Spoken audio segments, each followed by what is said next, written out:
Sometimes the hardest thing to do is to let them, but that's where real growth can begin, where we can take our focus away from the other person and allow ourselves to grow instead. Because whatever we put our focus on expands. And once I got this, my whole life changed. I stopped focusing on the toxic people and really started focusing on my own healing, and my life started to change and shift, and I'm happier than I've ever been. And so many of my clients are doing the same, and it is the most liberating thing you can do. So lesson number 1, if someone chooses someone else over you, let them. Now, betrayal is such a hard trauma to get over. But one of the most important things is just to allow and accept what is. Instead of seeing it as rejection, consider seeing it as though they've removed yourself from your life for a reason.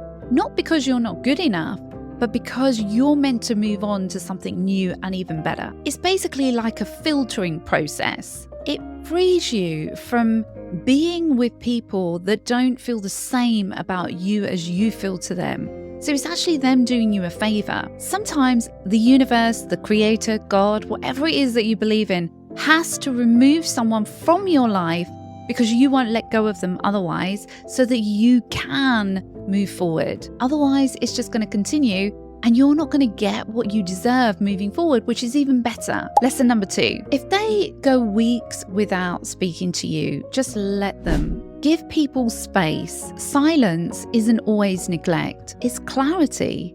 It's time to get clear. Their absence can allow you to really think about what is it that you want and what is it that you need in your life moving forward. What if silence is actually an opportunity for you to regroup, reanalyze, instead of feeling hurt? Maybe it's time for you to really understand and take a look at what is it that you want moving forward. And maybe if you feel that it's not them, it's just the loneliness you feel, then it's time to actually heal that trauma that you have. Because there's things like abandonment trauma that you might be carrying from childhood that might be clouding your judgment and keeping you in relationships that aren't really good for you. So take it as a time, an opportunity for self-care in some way. Know that everything is always working out for you. You don't need to obsess about what they're doing.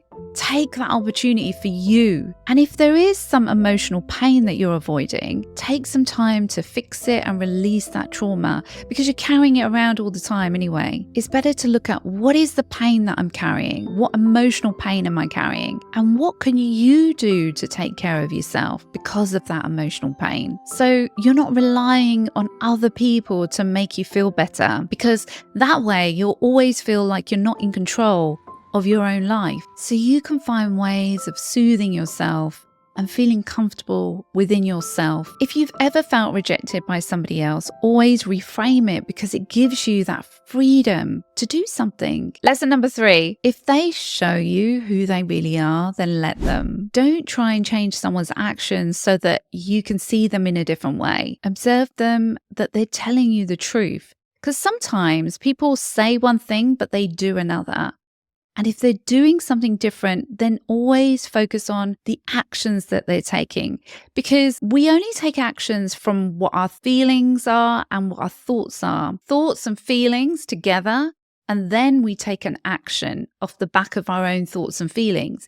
It gives you an indication, the actions that they're taking, what kind of thoughts and feelings are they having within themselves to have taken that action. Rather than getting disappointed, any unmet expectations, what you're getting is clear information. And then you know what you're working with, what kind of relationship you're in, and whether you want to continue in that relationship or not. Obviously, you can inform them that this hurt me, and if they react in a certain way, then you know again whether they're taking on board what your needs are. You're not here to fix anybody on this planet.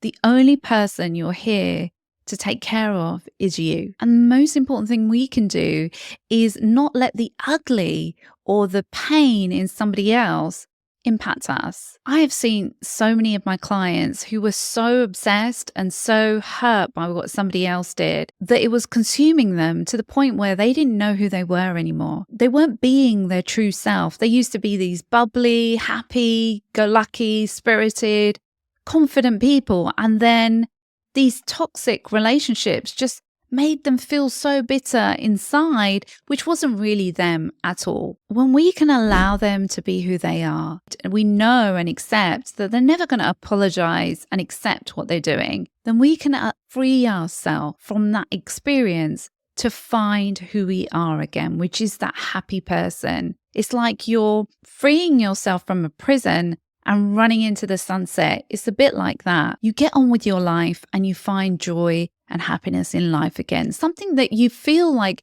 maybe isn't even possible because you're tied into the pain of what they did to you. Lesson number 4, let them make an effort to be in your life. Relationships are mutual. If we've grown up in a way where we feel like we have to give, and we have to prove ourselves and prove our worth, we're never really going to be in a relationship with somebody. It's got to be mutual. If they make an effort with you, it becomes real. They're interested, they value you, they respect you. If they don't value you, they don't respect you, it's not your job to chase them, because your validation and your value doesn't come from somebody else. Let's face it, if I told you right now you're amazing and I think you're absolutely incredible, you're not going to feel it to the same extent as if you knew yourself that you are.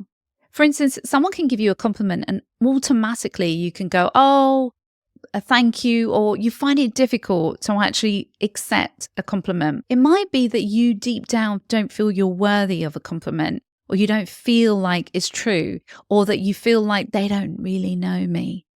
They don't really know what I'm really like. They haven't really seen me. They don't know I've been, trying really hard. That's not really the me. That's why you get people that are really famous. They've got all the fame, the recognition, but yet deep down they're completely unhappy and they get into addictions because there's a part of them that feels really unworthy still. We have to get to a point where we feel we come from a space of feeling worthy and we understand our own value within ourselves. Like, what is it I'm here to bring into the world? And you value yourself. And then when you value yourself, you can be in that mutual relationship where you're in a relationship where there's mutual understanding and respect. If they're not able to value you, it's not anything to do with you. It's really a reflection on them, whether they're able to see the value in someone. Because some people just don't see the value in anybody around them. They only want for themselves. So you don't want to get together with somebody who doesn't see your value and is always constantly taking, because we can start to internalize and think that it's a reflection on who we are. So try and see relationships like scales. You need to make sure that you're both giving at times when the other person needs it. So that, there's always give and take in a relationship. It can never work if you're constantly compromising and you're constantly giving and the other person isn't aware of even your needs. Lesson number 5, and allow what they're doing happen to them without hardening your own heart. The best way I can describe this is you've got a snake and sometimes there's people with poison inside of them. They're holding the poison, but in truth, it's doing nothing to them. They're holding it. If they bite you, though, that poison harms you, that hurts you. What we've got to do is know that there's certain types of people that are holding this poison and they're reacting, they're biting. And what they're saying is like poison, if we allow their thoughts there to take over us, that poison can feel like it can take over. And that's like trauma. It affects everything in our life moving forward. And the best thing to do here is if you have been in a toxic relationship, is to release the poison, to release the trauma so that you don't change as a person. Remember, the snake doesn't get affected, but it's you that has the symptoms of that poison. That's the problem with being around toxic people, is they have the problem, they have the poison, but it's us, the victims, that actually have the symptoms of that poison and the impact of that poison. So the shift here is you have to protect yourself, which is move away, create space for yourself and know who you are, without allowing them and their poison to harden you or impact you as a person. The truth of the matter is you can still have empathy and be a strong individual. Love is so powerful. It is the most powerful thing in the world. And saying no from a space of self-love is the best boundary there is, because you're coming from a space of love for others, love for yourself. It's like, hey, I don't need your poison. You keep it there within you because it's not really affecting you. It's going to affect me though. And what we need to do, especially after a toxic relationship, is release the guilt and the shame around saying no. Sometimes it's really, really difficult to say no and create boundaries. If that is the case, that's because you have probably some trauma and you need to develop your self-worth and self-love. If that is something that you're really interested in, please do look in the resources section. I've got a membership. You can be part of programs. You can even sign up, book in a one-to-one with myself, and we can look at what specifically you need to be able to heal moving forward. Lesson number 6, boundaries. Boundaries are not selfish. They are necessary in life. This is part and parcel of being a human being. We have to shift our view from, it's not keeping people out that we need to do. And that's something that we do when we're in trauma, is we sort of isolate ourselves and try and keep people out. It shouldn't be really a barrier, boundaries. It's more of a filter for healthy connections. So we need to be able to communicate and practice communicating, being firm, but strong, but loving and kind. And in order to do that, we need to process the guilt and the shame that comes up from creating boundaries if you're not used to it, if you're a people pleaser. Remember, people pleasing is actually a fawn response, which is a trauma response. So if you are trying to please people, there is some trauma that you have, maybe from childhood, maybe from something else that you've experienced in your life that you just need to release so you can learn how to create boundaries from a space of love. Lesson number 7, respect is non-negotiable. You deserve to be valued and respected. Often what happens is we expect less from people because we're scared of them leaving, but we need to shift the narrative. If they don't respect you, losing them is a gain, because that way losing them will allow you some space. It's like a door opening. It's an opportunity to go through the pain of losing someone that disrespects you and go through that whole cycle of, why do I feel this way? And then release the trauma. And then you can go out and put boundaries in place and see who really values me. Am I allowing people in to give to me? And they will always show themselves, people that disrespect and people that do respect. It's quite important not to have those people around you, because just them being around you has an impact on you in your everyday life. I want you to really reflect on one relationship where you felt undervalued and how you've shifted that perspective over time. Even just by becoming aware of it, you're making progress.